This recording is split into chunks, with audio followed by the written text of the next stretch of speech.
Salut à toi, aujourd'hui le sujet est méga mastoc et c'est peut-être la question que se posent le plus les débutants qui commencent la musculation. Donc on va rentrer tout de suite dedans.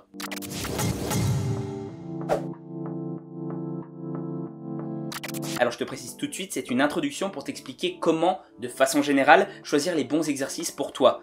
Mais si tu veux un truc un peu plus au cas particulier, par exemple où je m'intéresse à chaque partie du corps humain, eh ben tu peux le demander en commentaire. Si cette vidéo a du succès, je ferai la suite. Déjà on va commencer par la base, à savoir les angles de travail. Tu n'ignores pas qu'en musculation on travaille les muscles.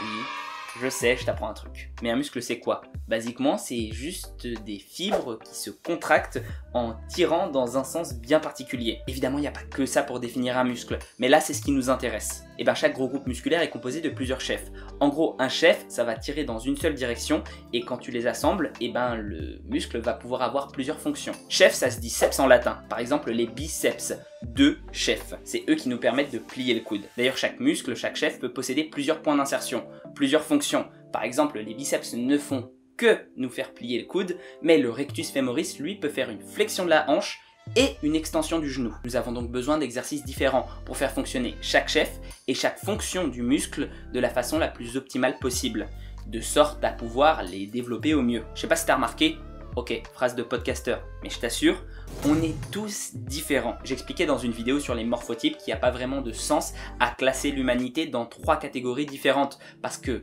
justement, il y a vraiment beaucoup de paramètres qui peuvent varier entre les individus. Certains sont brévilignes, d'autres longilignes, certains ont la cage thoracique plus épaisse, moins épaisse, des articulations plus grosses, moins grosses.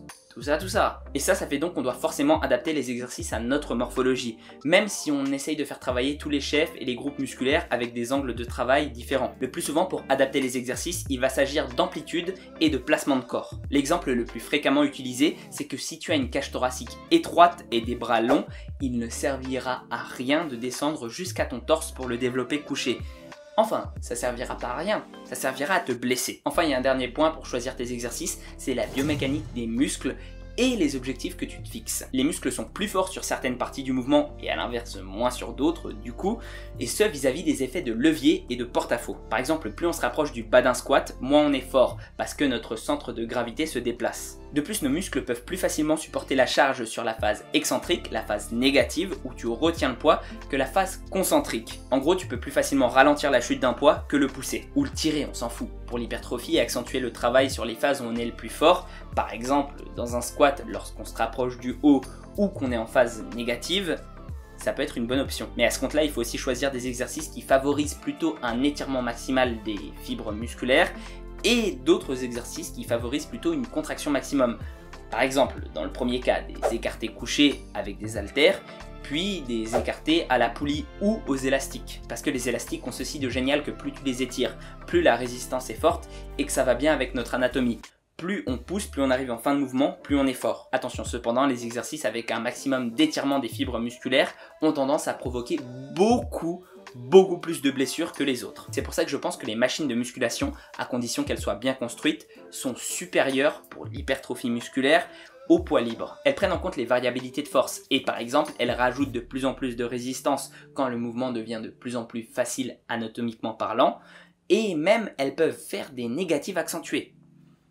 C'est l'idéal. En revanche, pour la force fonctionnelle, par exemple pour les powerlifters ou les athlètes qui veulent développer des capacités dans leur sport, c'est une autre affaire. Évidemment, ces exercices aux élastiques ou aux machines aideront. Plus on a de la force, plus on peut la convertir. Cependant, il faudra impérativement garder des exos qui sont complètement au poids libre ou au plus proche du mouvement que tu veux réaliser. Parce qu'il faudra faire fonctionner ces schémas nerveux et habituer ton corps à pas forcément avoir tout le temps une résistance qui lui est bien adaptée. Ça n'exclut pas, encore une fois, de travailler certaines parties de ton mouvement plus lourd à certains moments, pour par exemple passer des points où tu bloques. Mais le transfert de compétences sera toujours plus facile plus tu te rapprocheras du mouvement que tu veux effectuer en compétition. Bref, je pense que j'ai fait le tour et tu me pardonneras pour une fois, il n'y a pas beaucoup d'études scientifiques parce que ça vient d'un peu tout ce que j'ai lu à droite, à gauche et de la synthèse que j'en ai fait. Mais tout citer, surtout des bouquins, je pourrais pas le faire. C'est des souvenirs, etc., etc. C'est de l'expérience. Mais du coup, je me dois forcément d'être plus ouvert à la critique. Donc si tu penses que j'ai dit une connerie, n'hésite pas à le dire en commentaire et ça aidera tout le monde. Encore une fois, si tu veux un guide par partie du corps, n'hésite pas à le dire en commentaire. Et puis, n'hésite pas à t'abonner non plus si tu ne l'as pas déjà fait, à activer la cloche. J'ai l'impression l'impression de le dire à chaque fois, mais c'est nécessaire. Laissez un pouce bleu. J'ai un Instagram où je mets des photos, des conseils et où je réponds aux questions de façon générale. Mais si tu veux discuter avec moi en de plus amples détails, il y a toujours mon Discord. Et truc que j'allais oublier, je suis pas seul sur mon Discord, il y a plein de gens qui pourront t'aider aussi. Sur ce, prends soin de toi et à la prochaine. En ce moment, je suis en train de lire La méthode de la vie 3. Est-ce que ça te dirait que je fasse une critique là-dessus sur ma chaîne ?